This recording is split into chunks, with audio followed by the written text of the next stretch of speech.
안녕하세요. 평소 궁금했던 건강 정보를 의사 선생님과 함께 알아보는 시간, 경희의료원 닥터건강 톡톡입니다.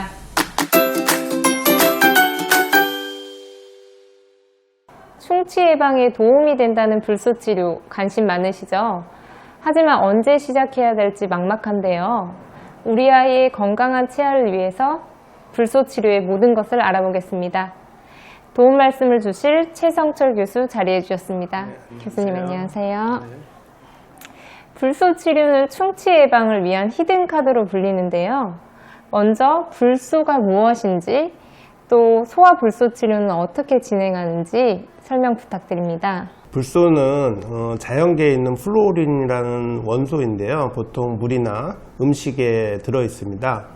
치과에서 얘기하는 불소는 불화나트륨이나 불화인산염 같은 것을 얘기하고 있습니다. 소아 불소 치료는 보통 24개월 이하의 아동에서는 불소 보충제를 보통 사용을 하게 되고요. 근데 불소 보충제 같은 경우는 그 지역에 따라서 상수도 불소화 되어 있는 경우는 그 용량을 좀 조절을 해야 되기 때문에 치과 의사와 상담을 통해서 과다 복용을 좀 막아줘야 되고요. 다른 불소 치료로는 불소 양치액이나 불소 가글, 불소 도포, 전문가 불소 도포 같은 치료 방법이 있습니다. 그렇다면 아이의 첫 불소 도포 시기 언제가 좋을까요?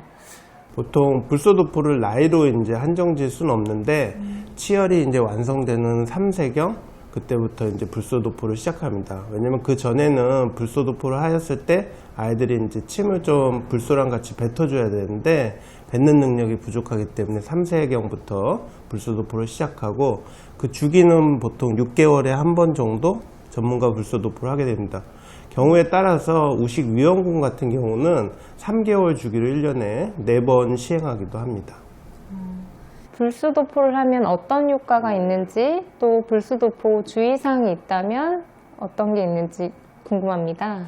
그 불소는 보통 이제 치면에 있는 칼슘하고 결합을 해서 불화칼슘을 형성하게 되고 그 다음에 불화인해석이라는 것으로 치아에 남아있게 됩니다. 이 성분들은 우식균이 산을 생성하는데 그걸 좀 억제시켜 주고요. 그 다음에 치아가 구강 내 산도가 내려갔을 때 그 탈해된다고 녹는 경우가 있는데 제거하는 데 도움이 됩니다.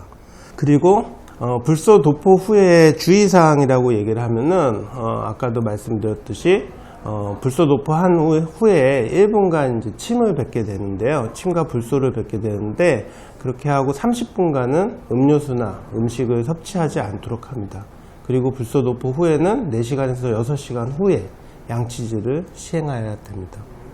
불소 도포 외에 충치 예방 방법으로 실란트가 또 있다고 들었는데요. 네. 그럼 불소 도포와 실란트 차이점은 무엇인가요? 네, 그거는 제가 자료를 좀 준비했는데 자료를 보면서 들으시는 게 이해에 도움이 될 것 같습니다. 네. 불소 도포는 보통 이제 불소 용액이나 바니쉬 이렇게 바르는 약으로 치면에 불소를 발라줘 가지고 우식 예방 효과를 갖게 되기 때문에 보면은 이제 치아 사이에 그 인접한 부분에 충치가 좀 많이 생깁니다.